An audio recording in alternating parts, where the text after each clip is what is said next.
দুর্বলের উপরে সবলের আক্রমণ আমরা মেনে নেব না। স্বাধীনতার ঘোষকের প্রতিষ্ঠিত বাংলাদেশ জাতীয়তাবাদী দল বিএনপিকে দেশের জনগণ আবারও রাষ্ট্র পরিচালনার ম্যান্ডেট দিয়েছেন।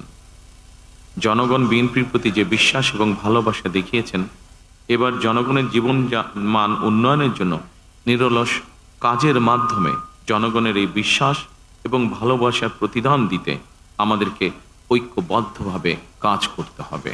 এবার আমি সারা দেশে বিএনপির সর্বস্তরের নেতাকর্মী সমর্থকদের ধন্যবাদ জানিয়ে বলতে চাই, শত নির্যাতন নিপীড়নের পরও আপনারা রাজপথ ছাড়েননি। গণতন্ত্র প্রতিষ্ঠাত সংগ্রামে অটুট ছিলেন, অনড় ছিলেন। এবার দেশ গড়ার পালা আমাদের। দেশ পুনর্গঠনের এই যাত্রায় আপনি, আমি, আমাদের প্রত্যেককে দায়িত্বশীল ভূমিকা পালন করতে হবে অবশ্যই। আমরা গণতন্ত্র এবং মানুষের অধিকার প্রতিষ্ঠার এই বিজয়কে শান্তভাবে, শান্তির সাথে, দায়িত্বশীলতার মাধ্যমে উদযাপন করেছি।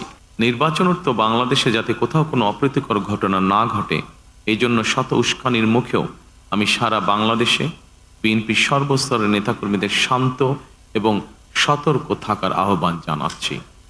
কোনো অপশক্তি যাতে পরিস্থিতির সুযোগ নিয়ে কোনো অপ্রীতিকর ঘটনা ঘটানোর সুযোগ নিতে না পারে, এজন্য নির্বাচনোত্তর নিরঙ্কুশ বিজয়ের অর্জনের পরও আমি সারা দেশে বিএনপি এবং জোটভুক্ত দলের সর্বস্তরের নেতাকর্মীদের বিজয় মিছিল বের করতে নিষেধ করেছিলাম।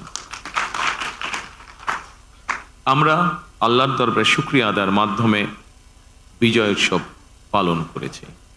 আমার বক্তব্য স্পষ্ট, যে কোনো মূল্যে অবশ্যই শান্তি এবং শৃঙ্খলা বজায় রাখতে হবে। কোনো রকমের অন্যায় কিংবা বিয়ানি কর্মকাণ্ড আমরা বরদাস্ত করব না।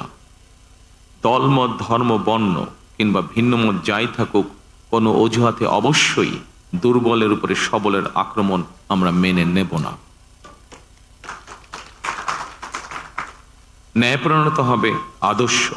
আইনের শাসন প্রতিষ্ঠা করা না গেলে আমাদের সকল চেষ্টা ব্যর্থ হয়ে যেতে পারে। আইনের শাসন প্রতিষ্ঠায় সরকারি দল কিংবা বিরোধী দল, অন্য মত কিংবা ভিন্ন মত, প্রতিটি বাংলাদেশী নাগরিকের জন্যই আইন সমান। আইনের প্রয়োগ হবে বিধিবদ্ধ নিয়মে।